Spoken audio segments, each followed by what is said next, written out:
Sitting in a deep squat, extend your back looking up, not necessarily up to the sky, but at least above the horizon, and then descend down into spinal flexion, relaxing.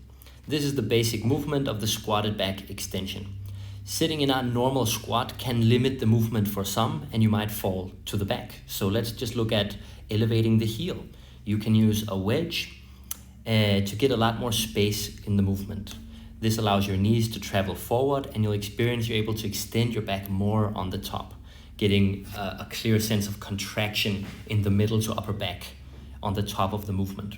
The reason why is seen clearly from the side, where sitting in a normal squat, my pelvis is more posteriorly tucked, meaning it points or pours more to the back. And it's hard for me to extend my back without falling to the back. Whereas when my heels are lifted, knees are driven forward, and my pelvis can point or be tilted much more anteriorly, giving space and balance for a much deeper extension of the back on the top of the movement.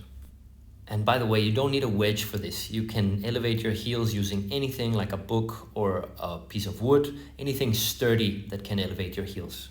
So let's jump to arm variations. The first thing you can do is build a tower with your fingers. This is a cool way to measure how close you can get your head to the floor. You can just make a shorter shape, fists and thumbs, phone shape, or two fists.